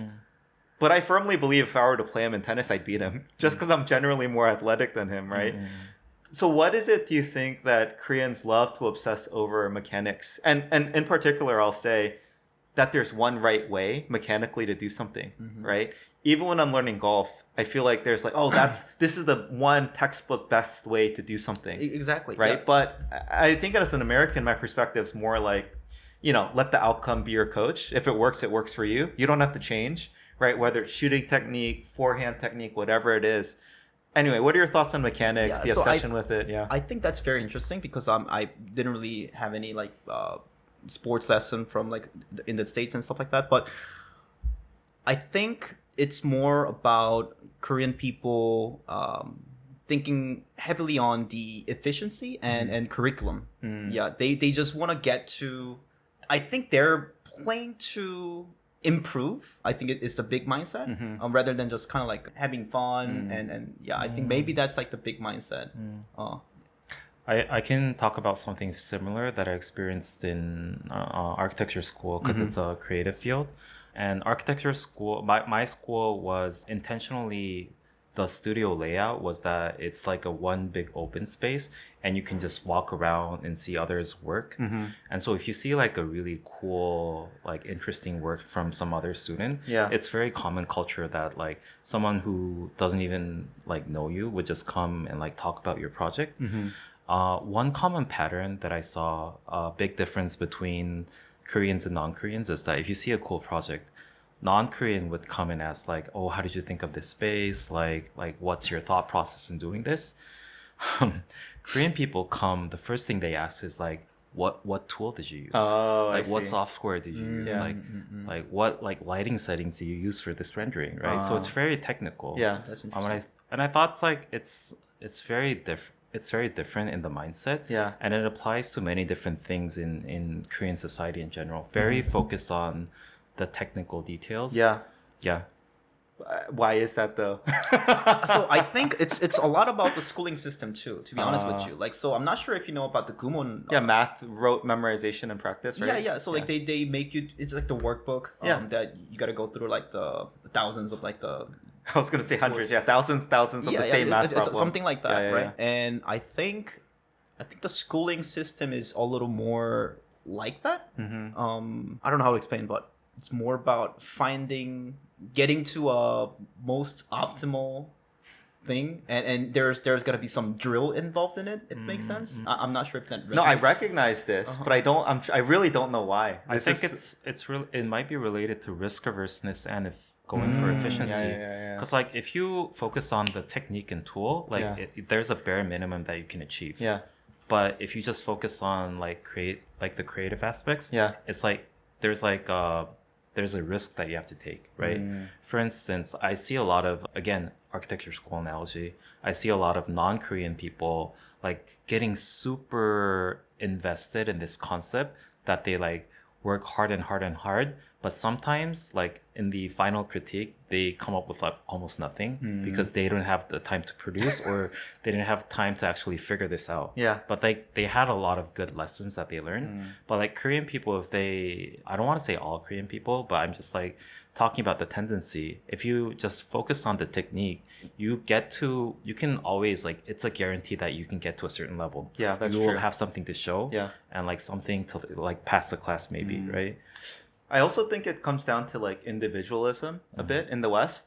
Like if me and you have different techniques to doing something, but it both achieves the same outcome, neither one of us is doing better, let's say, right? But I feel like Koreans have this idea of like there's one optimal best way to do something, which doesn't exist in the West as much, right? Yeah. It's like, well, let the outcome be your guide. But in Korea, it's all about optimizing to that one perfect, technique, mechanic. But again, that's one of the mysteries in Korea I still haven't had a satisfying answer to. One aspect of this that I find hilarious is the tourism business. Because if you see, let's say I intentionally search for like English content when I go to like overseas and want to travel and get information, right? Because if I search for Korean content, the way that they describe things is that this is the only way of doing this. Like you have to hit this spot at like 9 a.m. Then you go to this other spot, and then you go to the fastest route, and then you have to see this, and then you have to eat this here. Almost as if like you have to follow this to achieve this maximum like optimal output. I think it's what you said. It's like risk aversion and like groupthink, right? Exactly. Yeah. It's like, well, if I just do things the same way everyone else does in the same optimal way. Then it just comes down to, let's say, practice, repetition, right? I can outcompete them. Yeah. But if I try this other unorthodox way and it doesn't work, that's the reason why it didn't work. I don't want to take that accountability or risk, right? Exactly. So, I see. But this is not going to make the pod, but just my thoughts on like, if I was a coach for a Korean, let's say, gamer, my understanding is like, you might spend the first year just focused on like mechanics, right? Or like in Japanese sushi making, it's like you spend 7 years perfecting the sushi rice. Whereas in America, I think you just see them play some games first. Hey, like play 10 games. Don't even think about it. I just want to see where you're at. And then you'll identify weaknesses and then you're going to fine tune the mechanics, right? But Koreans start with the mechanics, perfecting that, and then building up to like the whole game, right? Because even now I'm asking my kid's tennis coach, like, hey, when can we play a game? We've been going for lessons for 6 months. He's never even played a game yet. Really? It's just shocking. Like forehand, backhand, volley, serve, right? And I'm just like, in America, this is crazy. All they would have them do is play game after game after game. And then maybe, okay, hey, I noticed your forehand's weak. We're going to work on this mechanic a bit. It's more of like a holistic top-down approach versus like a bottoms-up, building-up approach. I don't know. What do you see this? Wait, but why do you think this is not going to make the pod? Maybe this could make the pod, but I'm more generally, because it's a little bit nerdy, I feel like. It's more, Okay. Yeah, so I think it is less so in gaming industry. Oh, okay. Because there isn't like set in stone drills for, because it's, I mean, some of my best results in the coaching came from those drills. I had to create those drills because such things don't exist. It's going to be patch dependent, like the meta dependent and hero dependent, character dependent. So I basically have to create a really good drill, and the way the program is like set, like if you go to like the practice range in Overwatch or in the League of Legends, most games don't really have like a lot of the good drill environments to like play the drill. And it would have to requires another player on the team to be the opponent, right? And so that's a lot of work in general. So I think it's more like it's less common to do drills in esports in general. Like there's like the aim guys and like an aim trainer and stuff like that. But in general, it's much less common. And this was, I actually thought about this like a couple of years ago, because as far as I know, I read a lot of the traditional sports coaching books, and most of the time spent in the practice, in traditional sports is just doing drills, not playing actual games. I think there's like a couple reasons for that. Like injury risk is much higher in the actual sports. They gotta manage their like the 체력, which like the stamina, like basically. But yeah, so it is less common to do in gaming. But I personally like really agree with you that it's just you gotta like try it out and have some fun and. As you're struggling in game, then with that frustration, with that curiosity, like that frustration and curiosity is what's making you a better player. IMO, like let's say you're cooking something and it tasted like awful, and like why was this awful? And then with that frustration, it motivates you to become a better cook. And if you lose a tennis game, and it really motivates you and make you curious, like what did they do better than me, right? Stuff like that, instead of just like mindlessly just doing the swings like 1,000 times or whatever, which is gonna help you at the end because repetition helps. So I'm on the other spectrum of the practice. So I am very lazy to do those drills. So one time I wanted to like pick up the jazz piano. So they made me do like the like the finger drills, like the hand drills. But I was very lazy to do that. So yeah, I wasn't getting better like quickly, I guess. I see. If we publish this, I think a lot of audience might be offended by this, but I think it's a higher level of thinking, you know, just practicing from the higher end and fine-tuning it down to the techniques rather than, I know it's a different way of approaching things, but I think it's just a higher level of thinking, more advanced level of perfecting things. So I think there's a couple of things. I mean, so besides the podcast, or you can include this in the podcast if you want, but I genuinely don't care. But I think the big thing for me is, so it's kind of like spoon feeding.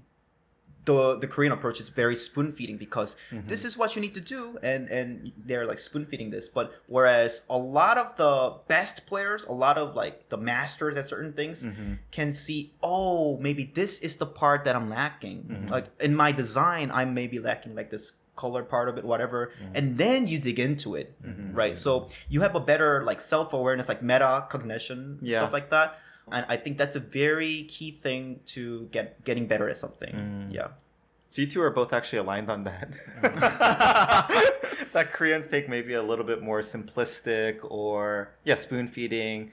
But that's what they want. But that's what they really, really want, and that's what frustrates me. Because if you want to be like the top 1%, I think a lot of cases you gotta think for yourself.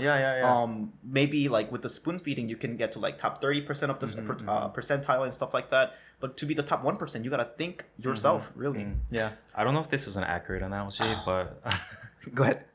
There was a time when I was working on a digital map product. Yeah. And we did user interviews, and there's very distinctive two types of people who think about. One is the type of people who wants to see the overall path that I'm gonna go to, like the big picture of like I'm here and then my destination is there, and like understanding the bigger picture of like how I'm gonna navigate. And then there's this other type of people who I don't care where my destination is. Just tell me like in how many meters I have to make a right or left, which I thought was like so interesting.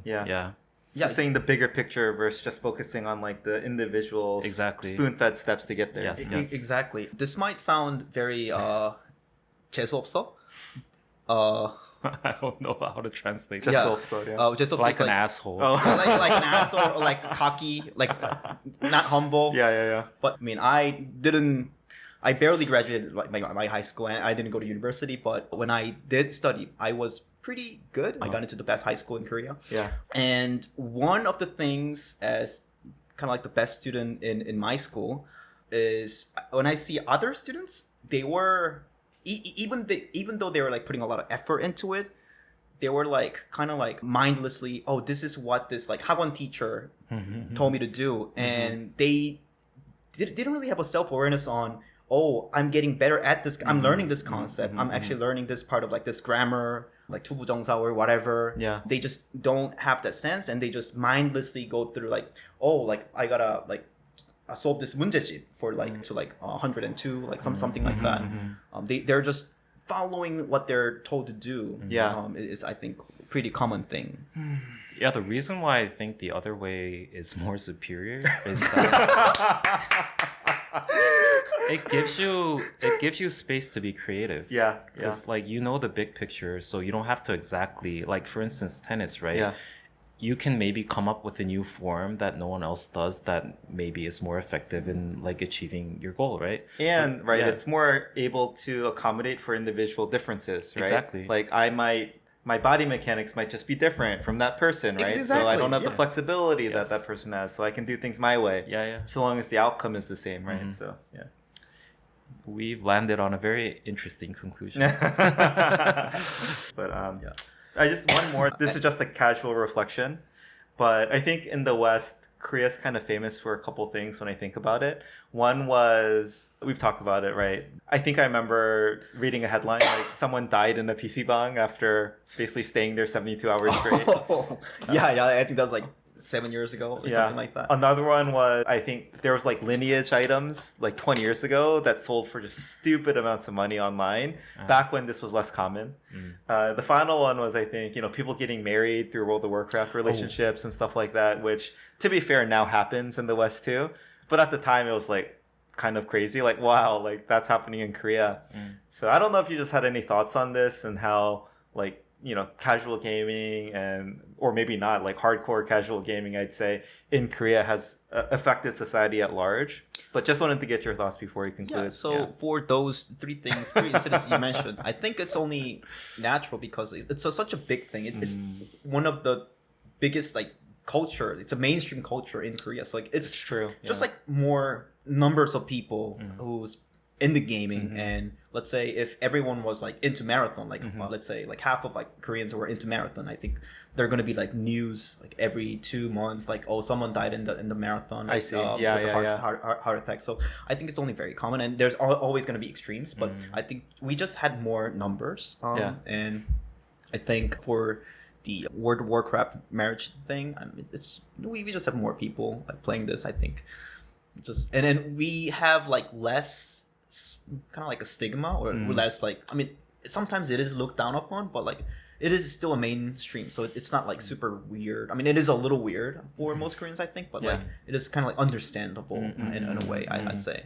And for the lineage item, it makes complete sense because everyone plays game, everyone is in the competition, there's like the high demand, and because everyone wants it's going to get expensive. And just like the professional gaming industry, everyone wants to be the professional gamer, so there's like high competition. Just like the idol industry, pretty much like the Produce 101, there's like a lot of people who wants to be this like K-pop star, and just there's going to be high competition. It goes hand in hand with Korean people like to show off things, right? That like too, the high demand in luxury items or like the expensive cars and whatnot.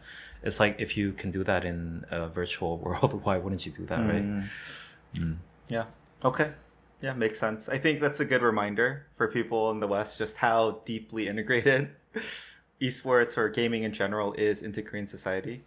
Far more so than even in America. So yeah, so like I think the good way to say this is just if you're hanging out with your like friends, if you're like in the 20s or like 30s, maybe even, I think the go-to is just go to like samgyeopsal, like KBBQ, and then go to like PC bang. It's the norm, and maybe the norebang, like karaoke, like it's the norm pretty much, like for majority of the Korean like male like, people. And since you're a little younger than us, Wiz, you would say that's still true today. I know you're in the gaming industry, so maybe it's hard for you, but your average Korean male still in Korea, they regularly go to PC bangs, you think?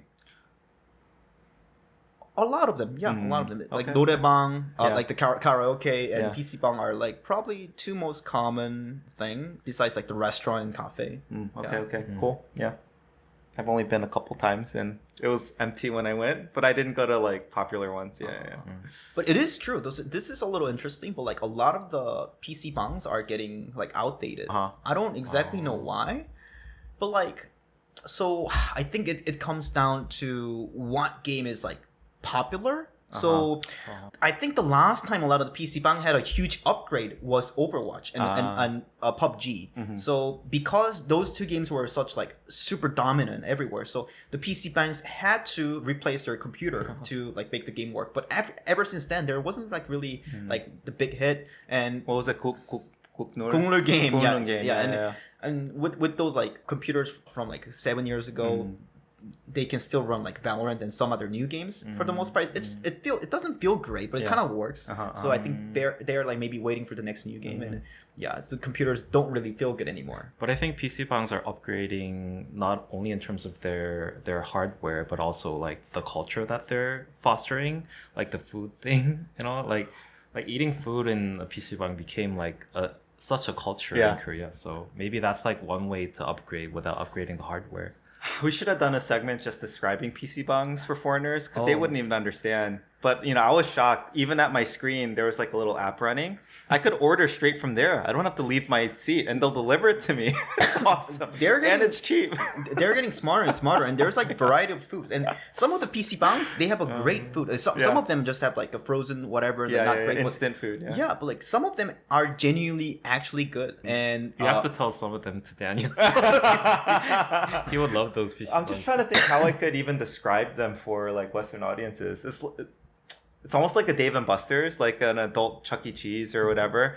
You like go there, you play the games, of course, but you can also just chill, drink, right? Get food delivered and just hang out. Yeah. And then some people just go there and then watch Netflix and stuff like that. And just a place to chill and like be away from your parents or whatever it might be. Yeah. Okay. All right. That's definitely enough content for today.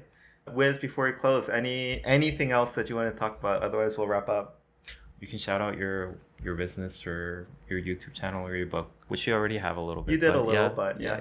I don't know, it was nice to be on this podcast. It was an honor to be on this podcast. So I really hope, I don't know, this attracts more different demographics. And I really hope so.